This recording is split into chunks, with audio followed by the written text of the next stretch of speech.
स्वागतम है। टॉयलेट वाला तो नंबर 1 पे कराते हैं भी तुरंत, तो ये बहुत जरूरी है। टॉयलेट तो जरूरी है। फुट ब्रिज क्या, वो फुट ब्रिज तो कहाँ, वो तो ऊपर रेलवे का एफओबी डबल लाइन प्रोजेक्ट में ही होगा, डबल लाइन में हो जाएगा। डबल लाइन में होगा ना, है ना, पूरा हमारा डिब्रूगढ़ तक पूरा टेस्टिंग चल रहा है अभी। टेस्टिंग हो रहा है, आप देखते होंगे लोग उधर चल रहा है, सब चल रहा है। टेस्टिंग हो जाए उसके बाद उसके लिए डिब्बा इंजन सब चाहिए होता है, क्योंकि इंजन इलेक्ट्रिक इंजन एकदम से आएगा नहीं, तो बोल के रखा गया मेरे ख्याल से कम 6 महीना लगेगा। 6 महीने में।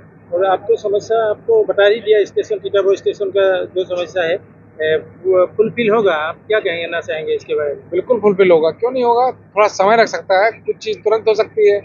जैसे टॉयलेट के बारे में बताया आपने, इसको हम समस्या का समाधान कोशिश करते हैं जल्दी से जल्दी करें, क्योंकि ये हम जल्दी कर सकते हैं। और जो दूसरा आपने एफओबी बताया, वो डबलिंग प्रोजेक्ट में करेंगे तो वो लंबा टाइम लेगा थोड़ा। पानी वाला हम दिखवा लेते हैं क्या, टॉयलेट और पानी आप देख रहे होंगे प्लेटफॉर्म का काम चल रहा है, लंबा कर रहे हैं, वो सब कर रहे हैं, वही तो जैसे उसी कारण से ये सब करना पड़ गया। अगर अस्थायी रूप से भी एक लेट्रिन या बाथरूम बनाया था तो क्या पुरुषों का कोई मतलब नहीं है, लेडीज के लिए, लेडीज का बहुत प्रॉब्लम है। आपकी बात बिल्कुल सही है। वो आप जितने जल्दी अगर कल भी हो जाए तो आपका ये अभी टेम्परेरी कुछ बना देते हैं, इसलिए आप देखिएगा लाइट वाला मैं देख लाइट पानी और यूरिन, बिजली पानी और यूरिन वाला बहुत पूरा मेन प्रॉब्लम।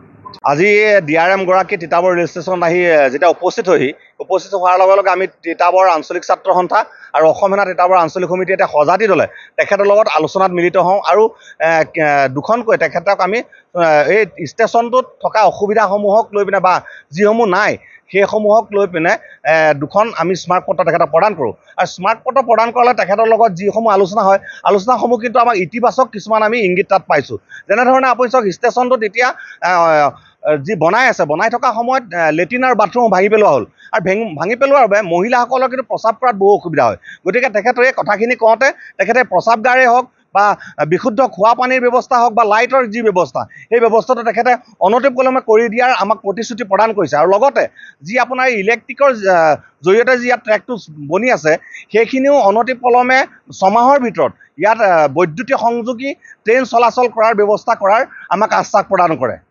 ফুটব্ৰিজৰ কথা কোৱা হৈছিলে, ফুটব্ৰিজৰ কথা কওঁতে তেখেতে আমি যেতিয়া জনাইছোঁ যে ইয়াত ফুটব্ৰিজ এটা প্ৰয়োজন আছে, তেতিয়া তেখেতে কৈছে যে যেতিয়া ইয়াত ডাবুল ট্ৰেকৰ ব্যৱস্থা হৈ যাব, ব্যৱস্থা হোৱাৰ 6 মাহৰ ভিতৰতে ফুটব্ৰিজ বনাই তেখেতে শেষ কৰিব। গতিকে এইসমূহ আমাৰ যিসমূহ দাবী আছিলে, দাবীসমূহ তেখেতক স্মাৰক পত্ৰৰ যোগেদি দিয়াৰ উপৰিও তেখেতক আমি যেতিয়া আলোচনাত মিলিত হৈ এই আমাৰ দাবীসমূহ তেখেতক উত্থাপন কৰিছোঁ, আৰু উত্থাপন কৰাৰ লগত তেখেতে ইতিবাচক আমাক ইংগিত দিছে, আৰু অস্থায়ীকৈ হ'লেও পানী হওক বা যি বাথৰুম, সেই বাথৰুম আৰু লাইটৰ ব্যৱস্থাটো কিন্তু কৰি দিয়াৰ তেখেতে আমাক প্ৰতিশ্ৰুতি প্ৰদান কৰে।